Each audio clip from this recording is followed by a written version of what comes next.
अस्सलाम वालेकुम। सिरात मुस्तकीम चैनल में आप सबको मैं खुश आमदीद कहता हूँ। सऊदी अरब और दीगर अरब ममालिक से मुतालिक ताज़ा तरीन खबरें, रियाल रेट और दीगर जो भी मालूमात गैर मुल्की अफराद के लिए फ़ायदा मंद हैं, ये तमाम मालूमात आपको मेरे इस चैनल पर मिलेंगी। प्लीज़ मेरा चैनल सिरात मुस्तकीम सब्सक्राइब करने के साथ बेल बटन जब आप प्रेस करें तो ऑल का ऑप्शन आप सिलेक्ट करेगा ताकि तमाम की तमाम मेरी वीडियोस फौरी तौर पर आपको मिल सकें। महकमा ट्रैफिक ने तमाम अफराद को ख़बरदार किया है कि ऐसे तमाम अफराद जो कि एम्बुलेंस जो कि रोड पर किसी भी इमरजेंसी की सूरत में मूव कर रही होती है, उस पर उसकी बैक साइड पर अपनी गाड़ियाँ उसी स्पीड से दौड़ाना शुरू करते हैं जो कि सरासर कानून की खिलाफ वर्जी है। तमाम एम्बुलेंसों की बैक साइड पर अब बाकायदा कैमरे लगा दिए गए हैं। जो भी गाड़ी इस तरह की हरकत करेगी उसे 900 रियाल का जुर्माना कर दिया जाएगा। लिहाजा वो तमाम गैर मुल्की अफराद या सऊदी शहरी जो भी इस तरह की हरकत करेंगे, कानून के मुताबिक इनके खिलाफ कार्रवाई की जाएगी। अक्सर देखा गया है कि ट्रैफिक जैम से बचने के लिए या स्पीड में जल्दी से ट्रैफिक के अंदर से निकलने के लिए बहुत सारे अफराद एम्बुलेंस के पीछे गाड़ियां दौड़ाना शुरू कर देते हैं ताकि वो जैसे जैसे उसको रास्ता मिले ये खुद भी उस रश से निकल जाएं, जो कि सरासर कानून की खिलाफ वर्जी है, क्योंकि एम्बुलेंस किसी इमरजेंसी की वजह से जा रही होती है और उस तरह से उसे मजीद किसी और नए हादसे में इस तरह की हरकत करके मुब्तला हो जाना, ये सरासर कानून की खिलाफ वर्जी है। इस बारे में वजारत ट्रैफिक ने और दीगर जो इदारे हैं उन्होंने भरपूर कार्रवाई के लिए कहा है और इनिशियली तौर पर इब्तदाई तौर पर 900 रियाल जुर्माना किया जाएगा। लिहाजा बहुत एहतियात करें, जल्दबाजी हमेशा नुकसान का सबब ही होती है। सऊदी मजलिस शूरा में वजारत तिजारत और वजारत अमल को जो अकामा फीस और फैमिली के ऊपर जो लगा हुआ टैक्सेस हैं और अकामे के ऊपर जो मुलाजमिन पर गैर मुल्की अफराद पर टैक्सेस लगे हैं, इस बारे में वजारत अमल और वजारत तिजारत ने काम शुरू कर दिया है। आने वाले कुछ ही दिनों में इंशाल्लाह आप तमाम हजरात को एक अच्छी खबर आएगी, क्योंकि मजलिस शूरा में इब्तदाई तौर पर जो भी डिबेट के बाद यानी बहस मुबाहिसे के बाद जो लायामल अख्तियार किया जाता है वो उसके बाद काबीना में जाता है, जिसको खादमैन हरमैन शरीफैन तमाम पहलुओं का जायजा लेने के बाद अप्रूव करते हैं। इब्तदाई मराहिल अभी ये शुरू हो चुके हैं। इंशाल्लाह बहुत जल्द इस बारे में आपको अच्छी इतलात मिलेंगी। मेरे चैनल से जुड़े रहें, फौरी तौर पर जैसी खबर आएगी, जैसे मैंने पहले आपसे ये खबर सबसे पहले शेयर की थी और जिसमें मैंने आपको बताया था कि अकामे के ऊपर और फैमिली टैक्स के ऊपर मजलिस शूरा में काफी बहस हुई है और बहुत सारे अराकीन ने इसको खत्म करने के लिए कहा है, बल्कि कुछ अरसे के लिए इसको फिक्स करके उसके बाद इसे खत्म करने के लिए इकदाम किए जाएंगे। ऐसे इतलात जैसी आएंगी फौरी तौर पर आपसे शेयर कर दी जाएंगी, क्योंकि बहुत सारे गैर मुल्की अफराद इन दो खबरों का काफी इंतजार कर रहे थे। जैसी इतलात आई है दोस्तों फौरी तौर पर आपसे शेयर कर दी जाती है ताकि आप हजरात भी फैमिली टैक्स लगने की वजह से या अकामे के ऊपर जो टैक्सेस लगे हैं 700 से 800 रियाल पर मंथ के लिहाज से, उसमें कमी होने के बाद इंशाल्लाह आपको काफी खुशियां मिलेंगी, क्योंकि अकामे फीस कम होने के बाद जो कंपनीज हैं वो भी सैलरी लाजमी बढ़ाएंगी।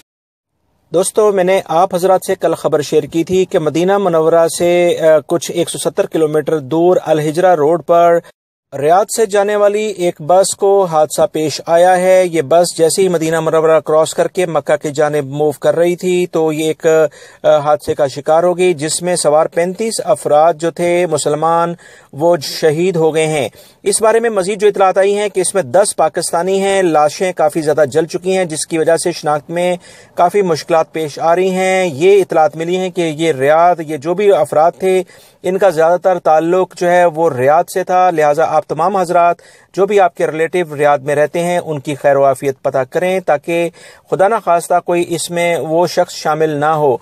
इस बारे में मजीद जो इतलात आई हैं कि दीगर ममालिक अरब ममालिक और कुछ इंडिया से भी अफराद का ताल्लुक है, क्योंकि अभी शनाख्ती परेड जारी है, जिसमें मजीद इतलात जैसी आएंगी वो फौरी तौर पर आपसे शेयर कर दी जाएंगी।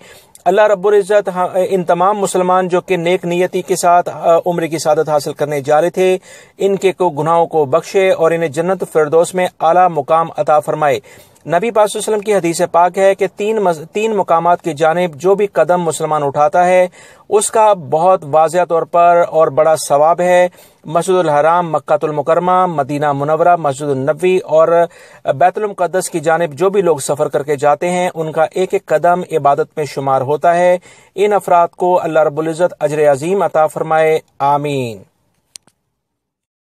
سعودی عرب میں وہ تمام غیر ملکی افراد جو کہ مزروں میں یا ایسی جگہوں پہ کام کرتے ہیں جہاں پر جانوروں کی دیکھ بھال بھی انہیں کرنا پڑتی ہے، آپ تمام حضرات کے لیے ایک اہم خبر آئی ہے کہ جانوروں میں وبائی امراض کی رپورٹ نہ کرنے والے پر 10 لاکھ ریال جرمانہ عائد کیا جائے گا۔ اگر آپ حضرات کسی بھی جانوروں میں اس طرح کی کوئی خرابی دیکھیں کہ جس میں انہیں بیماری لگی ہوئی ہے تو لازمی طور پر اپنے کفیل سے فوری طور پر رابطہ کر کے اسے بتائیں، کیونکہ اگر وزارت صحت اور وزارت تجارت نے اس بارے میں کوئی کارروائی کی اور ایسے جانور ملے جس میں بیماریاں ہوں گی تو لازمی طور پر وہاں پر موجود غیر ملکی افراد کو بھی مشکلات۔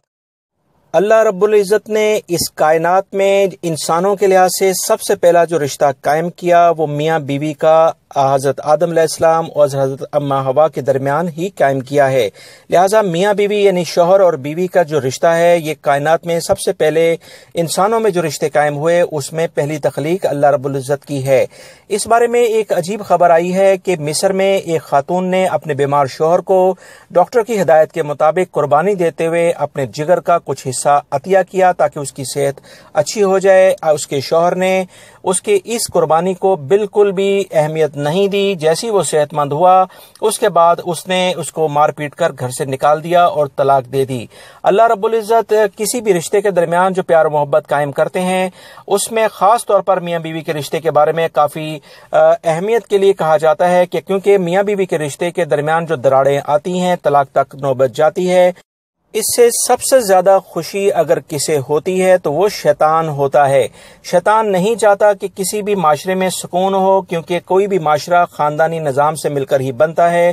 کسی گھر میں بگاڑ پیدا ہوگا تو اس سے پورا خاندان ڈسٹرب ہوگا، اور پورا خاندان ڈسٹرب ہوگا تو پورا معاشرہ ایک اضطرابی اور ایک بے چین کیفیت میں مبتلا ہو جاتا ہے۔ لہٰذا اللہ رب العزت پر بھروسہ کرتے ہوئے اپنی فیملی کے ساتھ خوشگوار زندگی گزاریں، اعتبار کریں تاکہ آپ پر بھی اعتبار کیا جائے۔ دوستو یہ تھی کچھ میری اہم خبریں جو میں نے آپ سے شیئر کی ہیں، ان کو لائک کر کے اپنے دوسرے دوستوں سے لازمی شیئر کر دیجیے گا۔ السلام علیکم۔